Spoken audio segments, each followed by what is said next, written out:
오늘도 나만의 골방에서 조용히 문을 닫고 오직 은밀한 중에 계신 하나님 아버지께 예배 드리기를 원하시는 우리 모든 성도님들에게 하나님의 은혜와 사랑이 충만하게 임하시기를 예수 그리스도의 이름으로 축복합니다. 다 함께 기도하심으로 예배를 시작하겠습니다.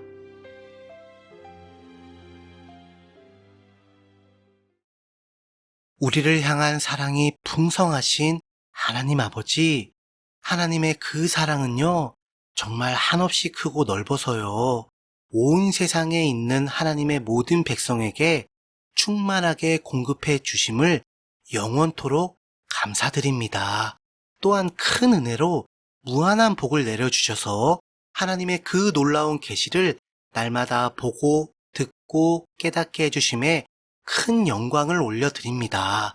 그래서 하나님, 저는요, 영원한 평화가 넘치는 하나님의 보좌에서 울려 퍼지는 그 찬양의 곡조를 항상 기뻐하며 이 세상의 어지러운 죄악의 외침들이 한순간에 그쳐버릴 하나님의 심판과 구원의 그날을 간절히 소망하며 살아가고 있습니다. 이러한 소망의 마음을 담아 예수 십자가 보혈만을 의지하여 드리는 이 예배를 오직 심판과 구원의 주이신 우리 하나님만 기쁘게 받아주세요. 예수님 이름으로 기도합니다. 아멘. 다 같이 찬송가 219장 주 하나님 사랑은, 찬송가 219장 주 하나님 사랑은, 우리 다 함께 찬송하시겠습니다.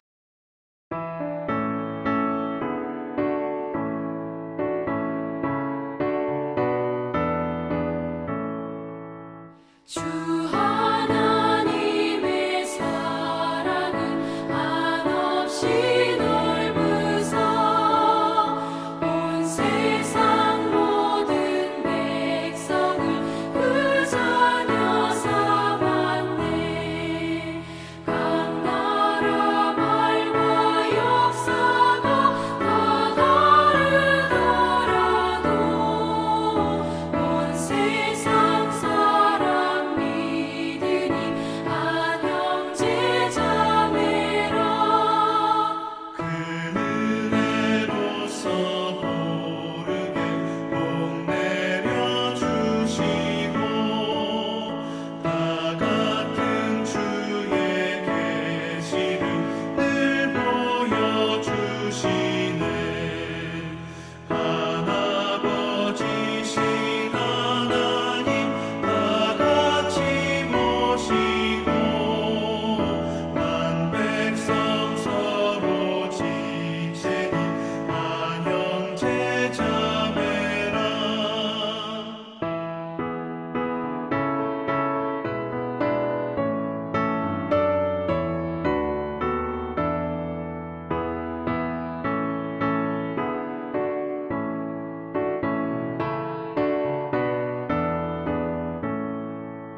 싸워서 받은 상처를 못납게 하시고 그 교만함과 간사함 다 소멸하시네.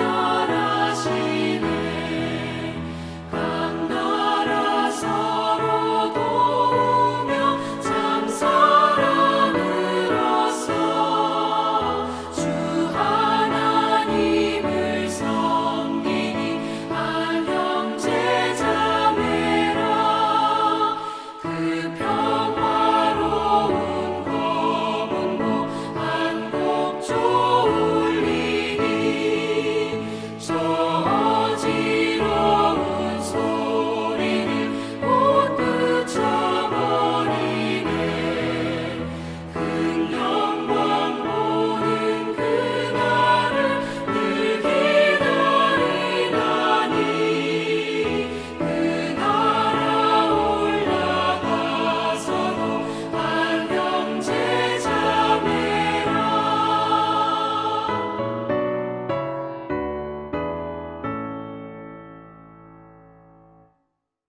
오늘 함께 나누실 말씀은요, 신약 성경에 있는 요한계시록 1장 1절에서 3절까지입니다. 제가 가진 성경으로는 신약 성경 398페이지가 되겠습니다. 신약 성경 요한계시록 1장 1절에서 3절까지입니다. 그럼 다 찾으신 줄 알고요. 오늘 본문 말씀을 저와 함께 읽어보시겠습니다. 예수 그리스도의 계시라. 이는 하나님이 그에게 주사 반드시 속히 일어날 일들을 그 종들에게 보이시려고 그의 천사를 그 종 요한에게 보내어 알게 하신 것이라. 요한은 하나님의 말씀과 예수 그리스도의 증거, 곧 자기가 본 것을 다 증언하였느니라. 이 예언의 말씀을 읽는 자와 듣는 자와 그 가운데 기록한 것을 지키는 자는 복이 있나니 때가 가까움이라. 아멘.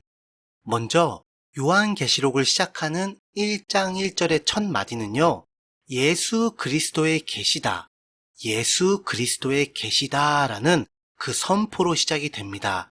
왜냐하면 사도 요한은 요한계시록의 처음 시작부터 아주 명확하게 이 모든 계시는 결코 사람의 계시가 아니라 오직 예수 그리스도께서 십자가와 부활의 복음을 통한 하나님의 구속사와 그 나라의 완성에 관한 최종적인 경륜과 그 사건들에 대하여 감추어진 것들을 드러내어 명확하게 밝히시는 것이라고 강조하기 위함인 것이죠. 그래서 사도 요한은 계시록의 마지막 결말에 이르러 만약 예수님의 이 모든 계시에 사람이 그 어떤 내용이라도 더하거나 빼는 방법으로 변질시키면 그는 단언컨대 천국은 고사하고 도리어 영원 불변한 지옥 형벌을 받게 된다고 엄중 경고를 한 것입니다. 실로 너무나도 엄중하다 못해 몸서리 쳐질 정도로 두렵고 떨리는 이 계시의 중요성을 강조 또 강조하고 있는 것이죠. 하지만 안타깝게도 작금의 현실은요. 수많은 이단들이 이 요한계시록을 아전인수로 왜곡하는 가운데 비성경적인 해석의 차원을 넘어서서요. 자기들이 주장하는 이단 교리를 마치 이 요한계시록이 적극적으로 지지하는 것처럼 거짓으로 해석하여 이단의 괴수와 그 추종자들의 탐욕을 실현하는 수단으로 변질시키는 사악한 범죄를 자행하고 있습니다. 이런 이유 때문에 정작 요한계시록을 성경적으로 연구하고 해석하여 모든 성도들에게 가르쳐야 할 건강한 교단에 속한 우리 한국교회의 많은 목회자들이 오히려 요한계시록을 꺼려하는 문제가 발생하고 있으며 이로 인하여 모든 성도들까지 요한계시록이라는 이 성경을 막연히 두려워하면서 기피하는 현상이 두드러지게 되었습니다. 한마디로 구더기 무서워서 장을 못 담그고 있는 웃지 못할 상황인 것이죠. 그러나 분명한 진리는 오히려 때가 가까움, 곧 말세가 다가올수록 더욱더 열심을 다해 반드시 묵상해야만 하는 성경 중에 하나가 특별히 요한계시록입니다. 왜냐하면 오직 예수 그리스도의 십자가와 부활의 복음을 통한 하나님의 구속사와 그 나라의 완성에 관하여 그 원인이 복음이라면 그 결과는 그 나라의 완성이기 때문이죠. 따라서 사복음서가 예수님의 십자가와 부활의 복음이라는 원인을 증거했다면 요한계시록은요. 그 복음으로 말미암아 세워지는 구원받은 그 백성으로 완성되는 그 나라의 완성이라는 그 결과를 증거하는 것이므로 이를 절대 간과하거나 기피해서는 안 된다는 것입니다. 어느 한쪽으로만 치우치게 된다면 성경적으로 언밸런스하게 되어 그 균형을 잃어버리기 때문이죠. 그래서 예수님의 십자가와 부활의 복음을 기록한 사복음서라는 이 시작은요. 영원불변한 제국인 하나님 나라를 기록한 요한계시록으로 완성되어야만 하는 것입니다. 따라서 요한계시록은요. 엄밀히 표현하자면 끝이나 종말의 성경이 아니에요. 그게 아니라 완성의 성경이라고 봐야 하는 겁니다. 이러한 배경 가운데 요한계시록을 성경적으로 정확하게 해석하기 위해서는 다음과 같은 기준을 충실하게 따라야만 하는데요. 첫 번째는 등장인물, 사건, 진행 순서, 장소를 명확하게 분별하여 해석해야만 합니다. 여기서 대표적인 등장인물은 성경에서 장자, 곧 첫째 아들로 비유된 이스라엘과 차자, 곧 둘째 아들로 비유된 교회와 또 7년 대환란의 성도와 불신자를 말하고요. 또 사건은 7인과 7나팔과 7대접이 쏟아지는 재앙과 이로 인해 발생하는 여러 가지 종말의 현상들이고요. 또 진행 순서는 마치 한 사건이 동시다발적으로 일어난다거나 아니면 한 가지 사건을 여러 시각으로 다양하게 바라보는 그런 병렬 구조가 아니라 모든 사건이 겹치거나 중복되지 않고 하나씩 하나씩 순차적으로 이어지면서 진행되는 직렬 구조라는 것을 이해하는 가운데 마지막으로 장소는요, 지금 이 상황이 하늘에서 벌어지는 일이냐 아니면 이 땅에서 벌어지는 일이냐, 바로 이걸 잘 구별해야 한다는 뜻입니다. 두 번째는 때와 시기, 사건과 상징에만 중점을 두어 이를 구체적으로만 막 확증하려고 하지 말고 해석의 중요성을 오직 예수 그리스도의 십자가와 부활의 복음을 통한 하나님의 구원의 역사인 그 구속사와 그 나라의 완성에 초점을 제대로 집중시켜야만 한다는 것이에요. 그래서 본질과 비본질의 주객 전도가 되면 안 된다라는 뜻이에요. 여기서 특별히 예수 복음으로 구원받은 모든 성도, 곧 교회가 요한계시록에 기록된 7년 대환란을 통과하지 않는 것, 건짐을 받는 것, 곧 흔히 공중 들림 또는 휴거라고 표현하는 이 은혜는요, 성령님을 따라 행하여 맺은 열매의 결과인 상급이 절대로 아니라, 결코 아닙니다. 단언컨대 절대 아닙니다. 오직 예수 그리스도의 십자가와 부활의 복음으로 인한 구원의 은혜로 해석해야만 한다는 점입니다. 휴거는 우리의 행위의 결과가 아니라 오직 예수 그리스도의 공로로 인한 구원의 은혜다. 이렇게 여러분들 꼭 해석해야만 한다는 거예요. 따라서 나중에 또 언급하겠지만 신부 수업, 신부 단장과 같은 행위 휴거론자들은 거짓 복음, 다른 복음, 비성경적인 복음을 주장하는 그런 세력이라는 것입니다. 여기에 절대로 미혹돼서는 안 되겠습니다. 여하튼 이 시점에서 당장 잘 이해가 안 가셔도 아무 문제 없어요. 왜냐면 이 내용은 계속해서 반복적으로 살펴보게 되니까요. 그러니까 마지막 순서까지 잘 집중해서 함께 예배를 드린다면 이 요한계시록은요, 누구나 다 쉽고 간단하고 잘 깨닫고 이해할 수 있습니다. 이단의 괴수들이 마치 자기만 특별 계시를 받았기에 다른 사람들은 모르고 자신의 가르침과 해석과 그 뜻에 복종해야 깨닫고 구원받을 수 있다고 하는데요. 그 결과는 단언컨대 반드시 지옥행이라는 것을 꼭 잊지 마시기를 축복합니다. 그리고 계속해서 살펴보면요, 반드시 속히 일어날 일들을 이라고 하는데요. 여기서 반드시는 필연성, 속히는 긴박성, 일어날 일들은 실제적으로 일어난다는 명확성을 강조하는 것입니다. 따라서 요한계시록을 전부 영적인 관점으로 해석하는 것은 비성경적인 해석이 되는 것입니다.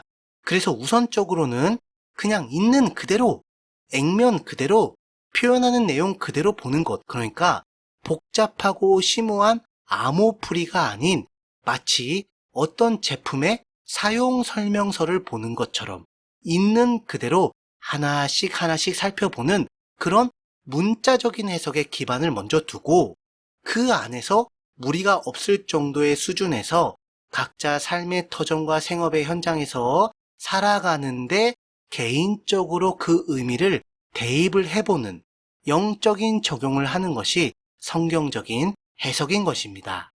계속해서 보시면요, 그 종들에게 보이시려고 라고 하는데요. 이는 요한계시록을 듣고 읽어야 되는 사람들, 바로 수신자를 의미합니다.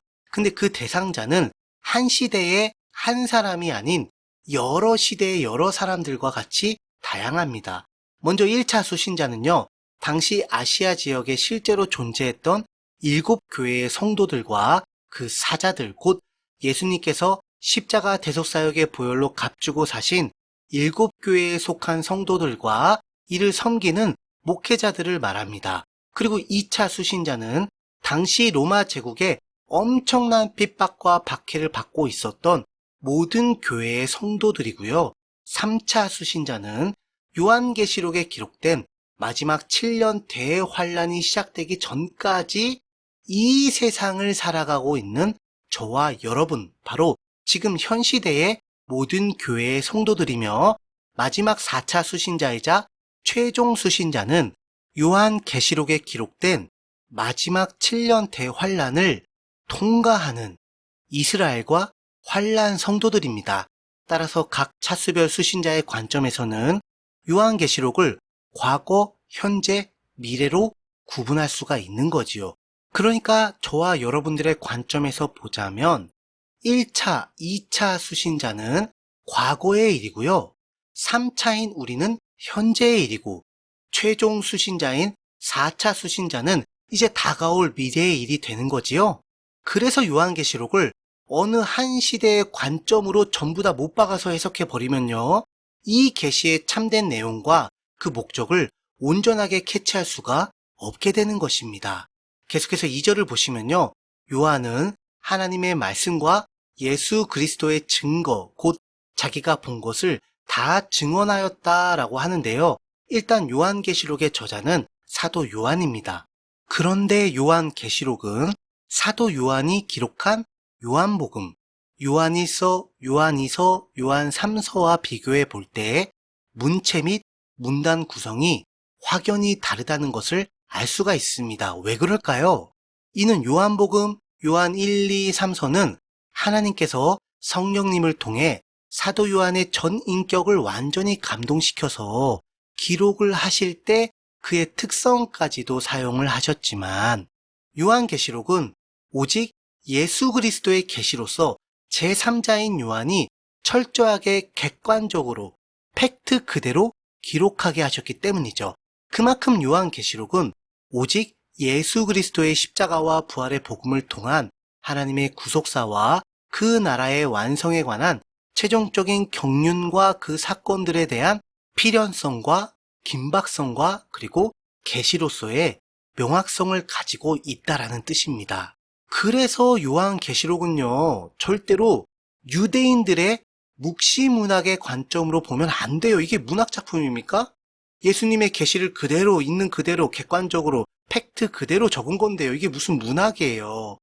예수님의 초림에 관한 예언이 정말 토시 하나 틀리지 않고 정확하게 문자적으로 다 이루어졌죠? 여러분 아시죠?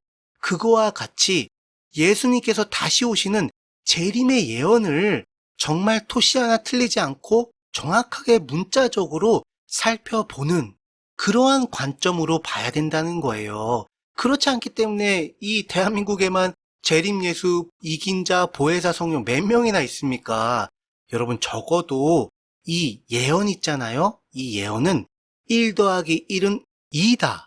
이렇게 정확하게 딱 부러지는 그런 결과를 도출해내는 관점으로 살펴봐야지, 이게 어떨 때는 1이 될 수도 있고요. 2도 될 수 있고 3도 될 수 있고 4도 될 수 있어요. 상황에 따라 누구에 따라 1, 2, 3, 4 다 결과가 달라지고 그게 상징하는 것도 다 문학적으로 다르고, 이렇게 해서는 안 된다는 거예요.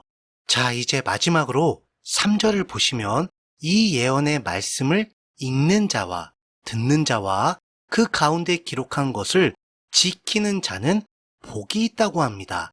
바로 요한계시록의 기록 목적은 어떤 사건이나 현상을 분석하고 예측하여 그 지식을 자랑하고 뽐내며 추종 세력을 구축하는데 이용하라는 것이 아니라, 읽고 듣는 가운데 그 계시의 내용 그대로 지켜나가며 그날과 그때를 맞이하는 그런 신앙, 바로 성경적인 종말 신앙으로 살아가는 자는 계시에 기록된 모든 복이 그에게 임하게 된다는 그런 뜻인 거죠.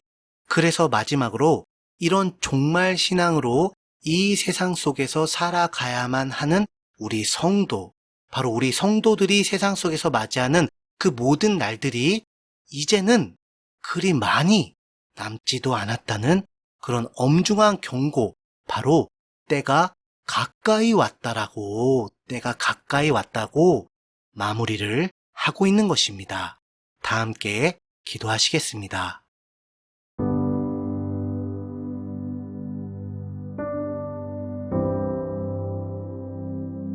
심판과 구원의 주관자이신 우리 하나님 아버지, 지금 제가 살아가고 있는 이 세상의 현실과 그 시점을 보면요, 이제 진짜 주님 오실 날이 그리 멀지 않았음을 정말로 뼈저리게 느끼고 있습니다.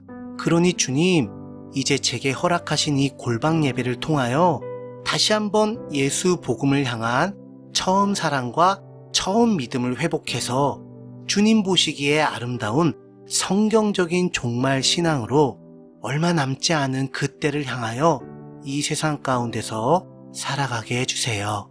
예수님 이름으로 기도합니다. 아멘. 각자의 기도 제목을 가지고 하나님께 자유롭게 기도하시면서 예배를 마치시길 바랍니다.